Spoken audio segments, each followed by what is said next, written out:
আসসালামু আলাইকুম ওয়া রাহমাতুল্লাহি ওয়া বারাকাতুহু। আপনারা সবাই কেমন আছেন? জানি আপনারা সবাই ভালো আছেন এবং ভালো থাকবেন, এই দোয়াই করি। আমিও আছি ভালো, আপনার দোয়া আলহামদুলিল্লাহ। আজকে সকাল থেকে প্রচুর কুয়াশা। আপনারা আরও একটা পর্ব দেখেছেন যে নামাজের সময় গিয়েছিলাম, তো কোনো কিছুই দেখা যাচ্ছিল না। এখন বাজে বেলা 11টা নেই, এখন মোটামুটি 12টা, কম 12টা বাজে। বেরোলাম মার্কেটে যাব, তো আমি একাই আসছিলাম। এমনিতে মোটামুটি ঠান্ডা আছে, কিন্তু যখন পার্কের ভিতরে গিয়ে যায় তখন প্রচুর ঠান্ডা লাগছিল আর কি। কারণ পার্কটা বেশ বড়, বিশাল বড় এরিয়া নিয়ে, আর চতুর্দিকে তো দেখেন এইভাবে বরফ জমে আছে আর কি। তো খুব ঠান্ডা লাগছিল, তখনই বউর কথা মনে পড়লো আর কি। চিন্তা করলাম এত ঠান্ডা আমি দেখা যাওয়া ঠিক হবে না, বউকে ফোন করে বউকে সাথে করে নিয়ে যাই, একটু ভালো লাগবে, কোম্পানি থাকবে, একটা ভালো লাগবে, কথা বলতে চলে যাব, এতটা খারাপ লাগবে না। হঠাৎ করে চিন্তা আসতে চিন্তা করলাম, একটু ফোনও করে দিলাম, বললাম বউ চলে আসো, বাইরে তেমন ঠান্ডা নাই। একটু মিথ্যে বললাম আর কি, যে বাইরে এতটা ঠান্ডা নেই, তুমি চলে আসো। সে বলে ঠিক আছে, তাহলে আমি আসতেছি, তুমি কোথায় আসো? এমন জায়গায় আমি পার্কে আছি, তুমি পার্কে আসো, পার্কে থেকে আমরা একসাথে চলে যাব, আমি এখানে ওয়েট করতেছি তোমার জন্য। তাকে একটু মিথ্যে কথা বলে বললাম চলে আসো। তারপর আমি কিছুক্ষণ ভিডিও করলাম আপনাদেরকে দেখানোর উদ্দেশ্যে, প্লাস আমার বউর জন্য আমি ওয়েট করতেছি, সে আসতে তাকে নিয়ে আমরা দুজনে একসাথে কথা বলতে বলতে মার্কেটে চলে যাব। ঠান্ডাও কম লাগবে, সময়টা পাস হয়ে যাবে, এতটা খারাপ লাগবে না। উদ্দেশ্য একটাই আর কি। তো পার্কটা বেশ বড়, এখানে স্কুলের সাথে আমাদের বাসার পাশে, দুটো পাশে দুইটা পার্ক আছে। তো পার্ক দুটোই বেশ বড় এবং বিশাল এরিয়া নিয়ে আর কি। এদিকে দেখছিলাম আর কি, পার্কে যখন ঢোকার পর থেকে এগুলো দেখেই আমাকে খুব ভালো লাগছিল যে আপনাদেরকে আমি শেয়ার করি। সামনে পড়লো কাঠবিড়ালি, দেখেন তার ভিতরে একেবারেই ভয় বলতেই নাই। কারণ এখানে তো মনে করেন ওদেরকে কেউ মারে না বা দৌড়ানি দেয় না, সবাই কাছে আসলে খাবার টাবার দেয়, তারা ভয় পায়। দেখে একেবারে আমার কাছে চলে আসতেছে এবং আমার দিকে তাকে দেখতেছো যে আমি কী করতেছি।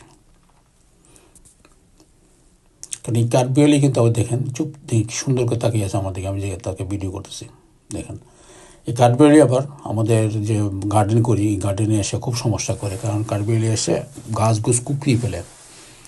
হ্যাঁ, এমন খুবই ডিস্টার্ব করে আর কি। যখন গার্ডেন করি তখন আমাদের একটু কষ্ট লাগে যে এত সুন্দর এত যত্ন করে গাছগুলো বড় করি, আর ওরা এসে আমাদের নষ্ট করে ফেলে। বা গাছে যখন ফল আসে ফলটাকে খেয়ে ফেলে, বেগুন বলেন, লাউ বলেন, সিম বলেন, ওরা সেটা খেয়ে ফেলে। তো জিনিসটা নষ্ট হয়ে যায়, খেতে তো পারে না, আপনার নোক টুক ডাবিয়ে দিয়ে দাঁত ডাবিয়ে দিয়ে জিনিসটা অ্যাকচুয়ালি নষ্ট হয়ে যায়। তাদের জন্য একটু মোটামুটি যখন যারা আমরা গার্ডেন করি, শুধু আমি না, সবাই ঠিক আছে, সবার বাড়ি সেম কাহিনি, সেম স্টোরি। যখন এই সময় হয় তখন ওইগুলো মানুষের বাড়ি আসে। বান্দর কীভাবে বলে, বান্দর চেয়েও বেশি খুব তাড়াতাড়ি ওরা দেওয়াল বায়ে উপরে উঠে যায়। আপনি দৌড়নে দিবেন, দেওয়াল বায়ে উপরে উঠে চলে যাবে। যাই হোক, পার্কটা খুব ভালোই লাগছিল। বড় পরে একেবারে সুন্দর সাদা হয়ে আছে গাছগুলোর উপরে, খুব সুন্দর লাগতেছিল। আর আমিও বেশ কিছুক্ষণ ছিলাম, কারণ ওয়াইফের ফোন দিলাম আসার জন্য, এখানে আমি ওয়েট করতেছি, যখন আসবে তারপর চলে যাব একসাথে। সেই জন্য এই সুযোগে আমি কিছুক্ষণ ভিডিও করতেছি, এগুলো দেখানোর জন্য আপনাকে। দেখেন কী সুন্দর, শুধু পানিটা, কিন্তু এটা কিন্তু স্নো পড়ে নাই, যে পানিটা জমে ছিল সেই পানিটার উপরে এটা বরফ হয়ে গেছে। এবার এমন আমি দেখছি, মনে করেন পাইপ থেকে পানি, যে সমস্ত পাইপ থেকে পানি পড়ে সে সমস্ত পাইপের পানি আটকে রয়েছে, ওটা বরফ হয়ে গেছে, বুঝছেন, এমন আমি দেখছি আর কি। তো আমার তো ইচ্ছে আমি নিজেও দেখবো, আপনাদেরকে দেখাবো, সেই জন্যই কিছু করা আপনাদের উদ্দেশ্যে। আশা করি ভালো লাগবে, কারণ ভালো লাগার মতো খুবই সুন্দর। আর দেখলে তো অনেক কিছু জানা যায়, বোঝাও যায় যে কী অবস্থা, কোথায় কেমন চলে, কোন দেশে কেমন কী পরিস্থিতি, ইত্যাদি ইত্যাদি।